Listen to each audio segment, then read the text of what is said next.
Good morning সকলকে and welcome to Navodaya tutorial.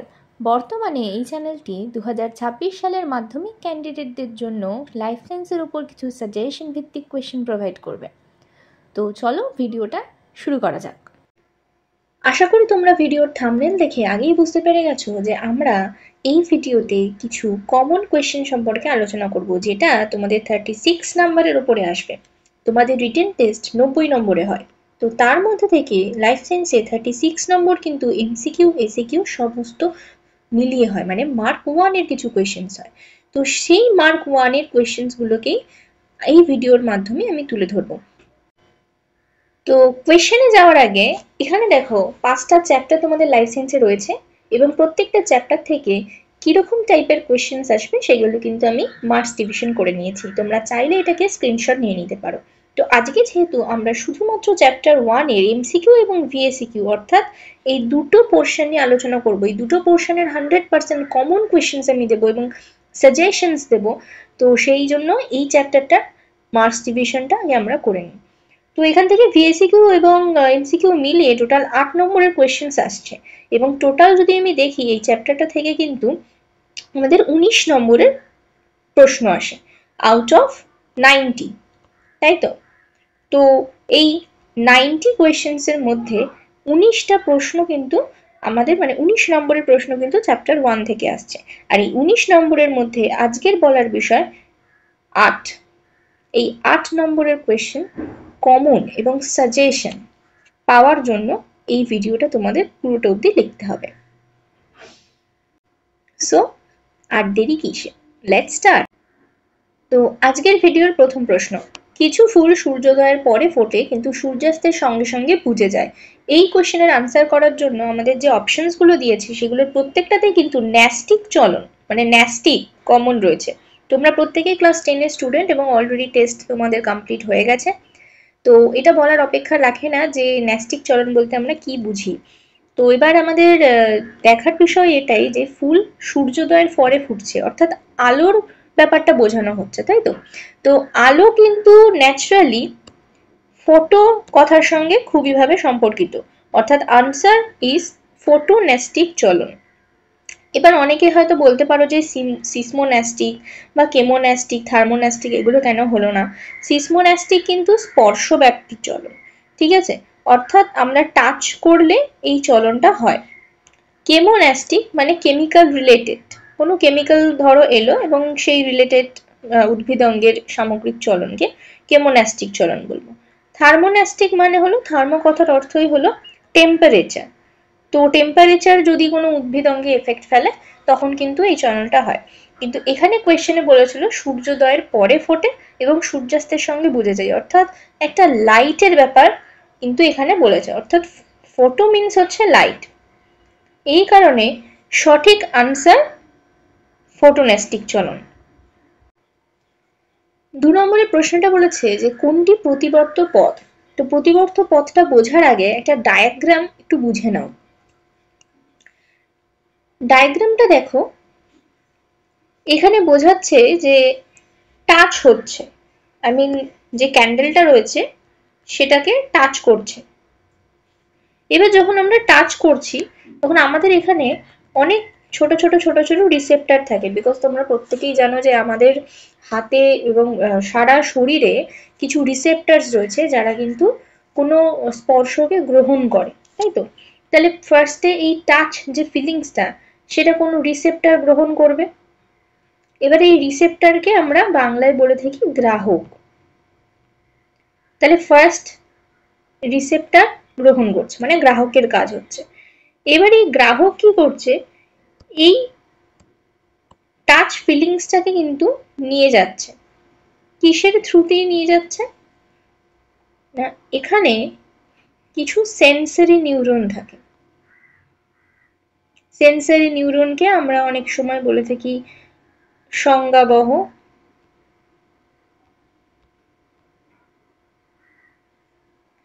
বা অন্তর্বাহী, সংজ্ঞাবহ বা অন্তর্বাহী স্নায়ু। তো এই সেন্সরি নিউরনের মাধ্যমে এই টাচ ফিলিংসটা কিন্তু চলে যাচ্ছে কোথায়, স্পাইনাল কর্ডে, ঠিক আছে। এই হচ্ছে আমাদের স্পাইনাল কর্ড। এবার এই স্পাইনাল কর্ডের মধ্যে রয়েছে নার্ভ সেন্টার। নার্ভ সেন্টারকে আমরা বলে থাকি স্নায়ু কেন্দ্র। ঠিক আছে, তাহলে ফার্স্টে আবার শুনি। রিসেপ্টর বা গ্রাহক কিন্তু টাচ ফিলিংসটাকে গ্রহণ করছে, দেন এটা থ্রু সেন্সরি নিউরন বা সংজ্ঞাবহ অথবা অন্তর্বাহী স্নায়ুর মাধ্যমে চলে যাচ্ছে স্পাইনাল কর্ডে। স্পাইনাল কর্ডের যে স্নায়ুকেন্দ্র রয়েছে সেখান থেকে এবার এই ফিলিংসটা কেমন ফিলিংস ছিল, তুমি যে টাচটা করলে সেই টাচিং ফিলিংসটা কিরকম ছিল, তো সেই ফিলিংসটা কিন্তু চলে যাবে এবার আমাদের আজ্ঞাবহ স্নায়ু বা যেটাকে বলা হয় মোটর নিউরন বা আজ্ঞাবহ স্নায়ু। এবার এই থ্রু মোটর নিউরন এই যে পোর্শনটা তোমরা দেখতে পাচ্ছ এটাকে বলা হয় হচ্ছে কারক বা ইফেক্টর। কারক বা ইফেক্টর কিন্তু ন্যাচারালি মাসেল, হ্যাঁ মানে কারক বা ইফেক্টর যেটা সেটা কিন্তু ন্যাচারালি মাসেলকে বোঝানো হয়। তো এবার যখন মাসেল বুঝলো যে টাচটা কিরকম, এবার হাতটা সরিয়ে ফেলতে হবে না হাতটা রেখে দিতে হবে, মানে সেই অনুযায়ী আমাদের যে ইফেক্টর মাসেল কন্ট্রাক্ট বা রিল্যাক্স করবে। তো এর ফলে কি হবে, এই টাচের প্রভাবে মানে এখানে মোমবাতির যে টাচটা হয়েছে তাতে নিশ্চয়ই আমাদের ভালো লাগে না, তো এই কারণে আমরা যদি কখনো আগুনে হাত দিয়ে ফেলি তো হাতটা আমরা কি করি সরিয়ে ফেলি। তো এই কারক বা ইফেক্টর কি করবে, এই মাসেলটাকে কন্ট্রাক্ট করবে অর্থাৎ হাতটা সরে যাবে। তাহলে ফার্স্টে আমি এখন যদি একদম নিট অ্যান্ড ক্লিন ভাবে বলি তাহলে ফার্স্ট কাজটা হচ্ছে রিসেপ্টর বা গ্রাহকের হয়, সেকেন্ড কাজটা সংজ্ঞাবহ বা অন্তর্বাহী স্নায়ু বা সেন্সরি নিউরনের হয়, থার্ড কাজটা হচ্ছে নার্ভ সেন্টার বা স্নায়ুকেন্দ্রের হয়, ফোর্থ কাজটা হচ্ছে মোটর নিউরন বা আজ্ঞাবহ স্নায়ুর হয়, আর ফিফথ যে কাজটা হয় সেটা কারক বা ইফেক্টরের হয়। ক্লিয়ার? তাহলে চলো এবার আমাদের যে কোয়েশ্চেনটা ছিল সেটাতে ফেরা যাক। আমাদের প্রশ্নটা ছিল নিচের কোনটি প্রতিবর্ত পদ, তাহলে এখানে আনসার কোনটা হবে না, এই দেখো ডি এর আনসারটা রয়েছে গ্রাহক, অন্তর্বাহী স্নায়ু, স্নায়ুকেন্দ্র, বহির্বাহী স্নায়ু, কারক, এবং তাহলে সঠিক আনসারটা হচ্ছে ডি। নেক্সট 3 নম্বর প্রশ্ন বলেছে ট্রপিক চলন সম্পর্কিত নিচের কোন বক্তব্যটি সঠিক তা নির্বাচন করো। প্রথম দিয়েছে এটি উদ্দীপকের তীব্রতা দ্বারা নিয়ন্ত্রণ হয়, কখনোই নয়, কারণ উদ্দীপকের তীব্রতা দ্বারা নিয়ন্ত্রিত হয় হচ্ছে ন্যাস্টিক চলন। নেক্সট হচ্ছে উদ্ভিদ বা উদ্ভিদাঙ্গের সামগ্রিক স্থান পরিবর্তন, এটা সমস্ত রকমের চলনেই হতে পারে, ন্যাস্টিক ট্রপিক ট্যাকটিক যে কোনো চলনের ক্ষেত্রেই হতে পারে, তাই এটা মানে সঠিক যুক্তি নয়। ভলভক্স নামক শ্যাওলার ক্ষেত্রে কিন্তু দেখতে পাওয়া যায় ট্যাকটিক চলন, তাই এটাও কখনো সঠিক নয়। তাহলে লাস্ট হচ্ছে এটি উদ্দীপকের গতিপথ দ্বারা নিয়ন্ত্রিত হয়, এটা মনে রাখবে যে একমাত্র উদ্দীপকের গতিপথ দ্বারা নিয়ন্ত্রিত চলনই হলো টপিক চলন, so the correct answer is D. পরের প্রশ্ন হলো উদ্ভিদ দেহে ট্রপিক চলন নিয়ন্ত্রণকারী হরমোনটির নাম। এটা খুব ইম্পর্টেন্ট একটা প্রশ্ন, প্রায় বিভিন্ন জায়গায় এটি এসে থাকে, বিভিন্ন প্রশ্নের টাইপে সত্য মিথ্যা নির্বাচন বলো বা এমসিকিউ বলো। তো এটা মনে রাখবে যে অক্সিন হচ্ছে ট্রপিক চলন নিয়ন্ত্রণে গুরুত্বপূর্ণ ভূমিকা পালন করে। পরের প্রশ্ন বলেছে প্রদত্ত বাক্যগুলি পড়ো এবং যে বাক্যটি সঠিক নয় তা চিহ্নিত করো। অপশন এ অ্যাড্রিনালিন হৃদ উৎপাদ কমায়। এফএসএইচ, এলএইচ ও প্রোল্যাকটিন হলো বিভিন্ন ধরনের জিটিএইচ, এটা অবভিয়াসলি এটা ঠিক, তার কারণ হচ্ছে জিটিএইচ কে বলা হয় গোনাডোট্রপিক হরমোন, তো গোনাড থেকে রিলিজ হয় তো তাই জন্য। নেক্সট হচ্ছে ইনসুলিন কোষ পর্দার মাধ্যমে কোষের ভেতরে গ্লুকোজের শোষণে সাহায্য করে, এটা একদম পারফেক্ট। ডি বলেছে প্রোজেস্টেরন স্ত্রীদেহে প্ল্যাসেন্টা গঠনে সাহায্য করে, এটাও কিন্তু ফাংশনাল দিক থেকে অ্যাপ্লিকেবল। কিন্তু যেটা প্রথমটা বলেছে অ্যাড্রিনালিন হৃদ উৎপাদ কমায়, এটা একেবারেই ভুল। কেন ভুল? এটা একদম সঠিক নয়। অ্যাড্রিনালিন হরমোনকে আমরা বলে থাকি আপদকালীন বা বিপদকালীন হরমোন, অর্থাৎ বিপদকালীন বা আপদকালীন সমস্যাতে আমাদের অতিরিক্ত পরিমাণে হৃদ উৎপাদ বৃদ্ধি পায়, তাহলে অ্যাড্রিনালিন কিন্তু এই হৃদ উৎপাদ বাড়াতে সাহায্য করে, কমাতে নয়। তাহলে এখানে আমাদের কোয়েশ্চেন ছিল কোন বাক্যটি সঠিক নয় সেটা চিহ্নিত করতে, so the correct answer is a. পরের কোয়েশ্চেন বলেছে মানুষের অক্ষিগোলকের যে অংশটি আলোক সুবেদী, খুব ইম্পর্টেন্ট এই কোয়েশ্চেনটা, মানুষের অক্ষিগোলকের কোন অংশটি আলোক সুবেদী, সেটা হলো রেটিনা। পরের প্রশ্ন বলেছে দেহের ভারসাম্য নিয়ন্ত্রণের সঙ্গে যুক্ত মস্তিষ্কের অংশ হলো দেহের ভারসাম্য, এটাও খুব ইম্পর্টেন্ট একটা প্রশ্ন। দেহের ভারসাম্য নিয়ন্ত্রণের সঙ্গে যুক্ত হলো লঘু মস্তিষ্ক। এটা খুব ইম্পর্টেন্ট একটা কোয়েশ্চেন। নেক্সট হলো সূর্যশিশির নামক পতঙ্গভোগ উদ্ভিদের পাতার কোষিকাগুলি পতঙ্গ দেহের সংস্পর্শে আসা মাত্র বেঁকে গিয়ে পতঙ্গকে চেপে ধরে। এটা কিন্তু এক ধরনের চলন, শুধুমাত্র কেমোন্যাস্টিক চলন এটা, ঠিক আছে? সিসমোন্যাস্টিকও নয়, থার্মোন্যাস্টিকও নয়, ফোটোন্যাস্টিকও নয়, ঠিক আছে? নেক্সট, মহিলাদের ক্ষেত্রে follicle stimulating hormone. Follicle stimulating hormone মানে হলো FSH। তো এই ফলিকল স্টিমুলেটিং হরমোন ডিম্বাশয়ের গ্রাফিয়ান ফলিকল থেকে যে হরমোন হরণে উদ্দীপনা যোগায়। এই কোয়েশ্চেনটাও খুব ইম্পর্টেন্ট। অনেকে কিন্তু ইস্ট্রোজেন আর প্রোজেস্টেরনের মধ্যে গুলিয়ে ফেলে, এখানে যদিও প্রোজেস্টেরন বলে কোনো অপশনস নেই, তো নিঃসন্দেহে ইস্ট্রোজেন হবে। কিন্তু মনে রেখো FSH কিন্তু গ্রাফিয়ান ফলিকল থেকে ইস্ট্রোজেন হরমোন ক্ষরণেই উদ্দীপনা যোগায়। Very much important question. Next, মানবদেহে করোটি স্নায়ুর সংখ্যা সঠিকভাবে নিরূপণ করো। করোটি স্নায়ু মানে বলা হয় ক্রেনিয়াল নার্ভ, ঠিক আছে? তো এই ক্রেনিয়াল নার্ভ কিন্তু আমাদের শরীরের প্রত্যেকটা অঙ্গ প্রত্যঙ্গের সঙ্গে জড়িত, এবং এই করোটিক স্নায়ু বা ক্রেনিয়াল নার্ভের সংখ্যা 12 জোড়া, অর্থাৎ 24টি। পরের প্রশ্ন বলেছে সঠিক জোটটি নির্বাচন করো। গুরু মস্তিষ্ক দেহের ভারসাম্য রক্ষা করে, এটা একদমই ভুল। একই রকম ভাবে লঘু মস্তিষ্ক দেহের তাপমাত্রা নিয়ন্ত্রণ করে, একেবারেই ভুল। মানে এটা এর উপরে চলে গেছে। গুরু মস্তিষ্কের কাজে যদি দেহের তাপমাত্রা নিয়ন্ত্রণ দিত তাহলে একেবারে কারেক্ট হতো, লঘু মস্তিষ্কে যদি দেহের ভারসাম্য রক্ষা দিত তাহলে একেবারে কারেক্ট দিত। এখানে পুরো উল্টে দিয়েছে। নেক্সট বলেছে হাইপোথ্যালামাস বৃদ্ধি এবং আবেগ নিয়ন্ত্রণ করে, এটাও কিন্তু ইনকারেক্ট। অনেক স্টুডেন্টস কিন্তু হাইপোথ্যালামাস বৃদ্ধি এবং আবেগ নিয়ন্ত্রণ করে এটাকেই সঠিক বলে জানবে, কিন্তু আমি বলবো hypothalamus master of master gland, তাই তো? তো হাইপোথ্যালামাস পিটুইটারিকে নিয়ন্ত্রণ করে, পিটুইটারি বিভিন্ন হরমোনের ক্ষরণে নিয়ন্ত্রণ করে। তাহলে হাইপোথ্যালামাস কিন্তু কখনোই ডিরেক্টলি বৃদ্ধি বা আবেগ নিয়ন্ত্রণ করছে না। সুতরাং এটা নিয়ে কেউ দ্বিবিধা রেখো না। তাহলে আনসার হবে সুষুম্না শিরজক, যেটা হৃদস্পন্দন ও খাদ্য গলাধঃকরণ নিয়ন্ত্রণ করে। পরের প্রশ্ন বলেছে ইনসুলিন সম্পর্কিত নিচের কোন বক্তব্যটি সঠিক নয় তা শনাক্ত করো। রক্ত থেকে অধিকাংশ দেহকোষে গ্লুকোজের শোষণে সাহায্য করে, এটা তো একেবারেই সঠিক, তো এটা হবে না। যকৃৎ ও পেশিকোষের ভিতরে গ্লুকোজকে গ্লাইকোজেনে রূপান্তরিত করে, এটাও একেবারে সঠিক। কিন্তু এই বি এর যে অপশনসটা দিয়েছে এটা খুব ইম্পর্টেন্ট, ঠিক আছে? এটা একটু মনে রাখো। ফ্যাট ও প্রোটিনকে গ্লুকোজে রূপান্তরে সাহায্য করে, এটাও সঠিক। ডি হচ্ছে প্রোটিন ও ফ্যাটের গ্লুকোজে রূপান্তরে বাধা দেয়, এটা কখনোই কিন্তু ইনসুলিন করে না। সুতরাং এটাই হলো আনসার। নেক্সট কোয়েশ্চেন হচ্ছে সঠিক জোটটি নির্বাচন করো। স্ক্লেরা অক্ষিগোলকের ভেতরের অতিরিক্ত আলো শোষণ করে, এটা একেবারেই ভুল। এটা কখনোই অক্ষিগোলকের ভেতরের আলো শোষণ করে না, এটি শোকের সাদা এবং সুরক্ষামূলক অংশ, মানে প্রোটেকশন দেয়। নেক্সট হচ্ছে কোরয়েড, অক্ষিগোলকের নির্দিষ্ট আকার দেয়। হ্যাঁ, অবভিয়াসলি এটা একদমই ঠিক। বাকিগুলো অপশনস আমরা দেখি। লেন্স আলোকের প্রতিসরণ ঘটায় এবং উপযোজন সম্পন্ন করে, এটাও কিন্তু একেবারে ভুল। লেন্স উপযোজনে সাহায্য করে ঠিকই, কিন্তু কখনোই আলোর প্রতিসরণ ঘটায় না। ঘ বলেছে রেটিনা সাসপেন্সরি লিগামেন্টের সাহায্যে ধরে রাখে, এটাও একেবারে কিন্তু ভুল। রেটিনা কখনোই লেন্সকে ধরে রাখে না, বরঞ্চ রেটিনা লেন্সে ছবি গঠনে সাহায্য করে। তাহলে এখানে বলেছিল সঠিক জোটটি নির্বাচন করো। সঠিক হচ্ছে একমাত্র খ, অর্থাৎ কোরয়েড অক্ষিগোলকে নির্দিষ্ট আকার দেয়। নেক্সট কোয়েশ্চেন বলেছে অ্যাড্রিনালিন সম্পর্কিত নিচের কোন বক্তব্যটি সঠিক নয় তা শনাক্ত করো। প্রথম পয়েন্ট, হৃদস্পন্দনের হার বৃদ্ধি করে, এটা একেবারেই সঠিক। বয়ঃসন্ধিকালে শুক্রাণু উৎপাদনে সাহায্য করে, এটাই কিন্তু একেবারে সঠিক নয়। তাহলে এখানের জন্য মানে এই কোয়েশ্চেনের জন্য এই আনসারটা একদম অ্যাপ্রোপ্রিয়েট।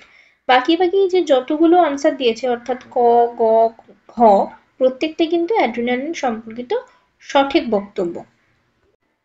পরেরটা বলেছে নিম্নলিখিত কোনটি ট্রপিক চলনের বৈশিষ্ট্য তা নির্বাচন করো। প্রথম বলেছে উদ্দীপকের গতিপথ দ্বারা নিয়ন্ত্রিত নির্দিষ্ট উদ্ভিদ অঙ্গের আবিষ্ট বক্রচলন, এটা অবশ্যই একটি ট্রপিক চলন। কিন্তু বাদবাকি তিনটে অপশনে কি বলেছে একটু দেখি। এটি এক ধরনের অশ্বস্ফীতি জনিত চলন, এটা একেবারেই ভুল। উদ্দীপকের তীব্রতা দ্বারা নিয়ন্ত্রিত, এটাও একেবারে ভুল। তীব্রতা দেখলেই কেটে দেবে, তীব্রতা মানে সেটা ন্যাস্টিকের সঙ্গে সম্পর্কযুক্ত। অক্সিনের প্রভাবে ঘটে না, এটা একেবারে ভুল। ট্রপিক চলন কিন্তু অক্সিনের প্রভাবেই ঘটে। তাহলে একেবারে এই 15 নম্বর কোয়েশ্চেনের আনসার হচ্ছে ক। পরের প্রশ্ন বলেছে নিচের কোনটি অ্যাক্সনের গঠন সংক্রান্ত বৈশিষ্ট্য নয়। অপশন 1 র্যানভিয়ারের পর্ব, এটা অ্যাক্সনের গঠন সংক্রান্ত বৈশিষ্ট্য। মাইলিন শীথ, এটাও অ্যাক্সনের গঠন সংক্রান্ত বৈশিষ্ট্য। সোয়ান কোষ, এটাও অ্যাক্সনের গঠন সংক্রান্ত বৈশিষ্ট্য। কোনটা নয় বলেছে, সেটা হলো নিজাল দানা, কারণ নিজাল দানা অ্যাক্সনে না ডেনড্রানে দেখতে পাওয়া যায়, এটা মনে রেখো, ঠিক আছে। পরের প্রশ্নটা খুব ইম্পর্টেন্ট, নিচের কোনটি এডিএইচ হরমোনের কাজ? দেখো, যেখানে রক্তচাপ বৃদ্ধি বা কমানোর ব্যাপার থাকবে সেটাই এডিএইচ এর হরমোনের কাজ।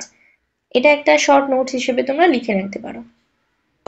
পরের প্রশ্ন বলেছে cornea, choroid, lens, aqueous humour, iris, vitreous humour, অক্ষিগোলকের এই অংশগুলির মধ্যে কটি অক্ষিগোলকের প্রতিসারক মাধ্যম? খুব ইম্পর্টেন্ট প্রশ্ন এটাও, অক্ষিগোলকের প্রতিসারক মাধ্যম। দেখো, ভিট্রিয়াস হিউমার আর অ্যাকুয়াস হিউমার এরা কিন্তু অবশ্যই অক্ষিগোলকের প্রতিসারক মাধ্যম, এবং তার সঙ্গে সঙ্গে কর্নিয়াও। অর্থাৎ এইখানে যে এতগুলো অপশন দিয়েছে তার মধ্যে কর্নিয়া, অ্যাকুয়াস হিউমার এবং ভিট্রিয়াস হিউমার এরা কিন্তু অক্ষিগোলকের প্রতিসারক মাধ্যম। তাহলে এখানে কোয়েশ্চেনে দিয়েছিল কটি, না আনসার হবে 3টি। পরের প্রশ্নটাও খুবই ইম্পর্টেন্ট, লজ্জাপতির পাতা স্পর্শ করলে নুয়ে পড়ে, এটা কি ধরনের চলন? এটা অবশ্যই সিসমোনাস্টিক চলন। তোমাদের আগেই আমি এটা ডিসকাস করেছি যে সিসমো কথার অর্থ হচ্ছে টাচ। তাই লজ্জাপতির পাতাকে আমরা যদি টাচ করি তবেই কিন্তু সেটা নুয়ে পড়ে, তো এটা সিসমোনাস্টিক চলন। পরের প্রশ্ন বলেছে ভয় পেলে মানুষের কোন হরমোনের ক্ষরণ দ্রুত বৃদ্ধি পায়? অ্যাড্রিনালিন। চোখ বন্ধ করে অ্যাড্রিনালিন, কারণ এই কারণেই কিন্তু অ্যাড্রিনালিনকে আপদকালীন বা বিপদকালীন হরমোন বলে হয়ে থাকে। এটা তোমরা ক্লাস 8এও পড়ে শিখেছো, ঠিক আছে। এই কোয়েশ্চেনটা একটু আগেও ছিল, দেহের ভারসাম্য নিয়ন্ত্রণের সঙ্গে যুক্ত মস্তিষ্কই হলো লঘু মস্তিষ্ক। পরের প্রশ্ন বলেছে একটি রোটেটর পেশির উদাহরণ দাও। রোটেটর পেশি হচ্ছে পাইরিফর্মিস পেশি, এটা কিন্তু খুব মনে রাখবে, এটাও খুব ইম্পর্টেন্ট প্রশ্ন। শুধু এটা বলে না, রোটেটর পেশি বদলে যদি অ্যাবডাক্টর পেশি বা অ্যাডাক্টর পেশি দিয়ে দিত তাহলেও কিন্তু তোমাদের উদাহরণগুলো পড়তে হতো। অর্থাৎ আমি এখানে একটা শর্ট নোট তোমাদের বলে রাখি, একটা ইম্পর্টেন্ট ক্রাইটেরিয়া।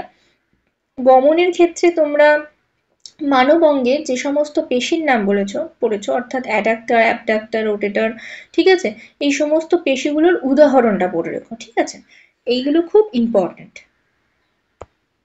পরের প্রশ্ন বিচ্ছিন্ন পাতার ক্লোরোফিলকে দীর্ঘস্থায়ী রাখে, এটা খুব ইম্পর্টেন্ট একটা প্রশ্ন, এটা কিন্তু চোখ বুঝে কাইনিন হবে। নেক্সট কোয়েশ্চেনে চোখের দৃষ্টির যে অসুবিধায় উত্তল লেন্সযুক্ত চশমা ব্যবহার করা হয়। মনে রেখো যে উত্তল লেন্সের পরিবর্তে তোমাদের অভিসারী লেন্সও দিয়ে দিতে পারে, ঠিক আছে। তো এখানে আনসারটা হবে হাইপারমেট্রোপিয়া, কারণ হাইপারমেট্রোপিয়ায় দূরের দৃষ্টিটা কিন্তু সাধারণত পরিষ্কার থাকে এবং কাছের দৃষ্টিটাই ব্যাহত হয়। তো এই ধরনের ত্রুটি দূর করার জন্য উত্তল লেন্সযুক্ত চশমা বা অভিসারী লেন্সযুক্ত চশমা ব্যবহার করা হয়। পরের প্রশ্ন বলেছে নাইট্রোজেনযুক্ত ক্ষারীয় প্রকৃতির প্রাকৃতিক হরমোন। তো এখানে অক্সিনের মধ্যে কার্বন, নাইট্রোজেন, হাইড্রোজেন, অক্সিজেন চারটেই রয়েছে। জিবরেলিনের ক্ষেত্রে কার্বন, হাইড্রোজেন, অক্সিজেন রয়েছে, বাট নাইট্রোজেন নেই। কাইনিনের ক্ষেত্রে কার্বন, নাইট্রোজেন, হাইড্রোজেন, অক্সিজেন চারটেই রয়েছে। কিন্তু ইথিলিনের তো কোনো প্রশ্নই ওঠে না, কারণ ইথিলিন কিন্তু কৃত্রিম হরমোন, কখনোই কিন্তু প্রাকৃতিক হরমোন নয়। সুতরাং ইথিলিন আগেই কাটা। দেন হচ্ছে এখানে বলেছে নাইট্রোজেন যুক্ত, তাই জন্য জিবরেলিনের মধ্যে নাইট্রোজেন নেই, তাই জিবরেলিনও কাটা। এখন প্রশ্ন হলো অক্সিন আর কাইনিনের মধ্যে কোনটা ক্ষারীয় প্রকৃতির?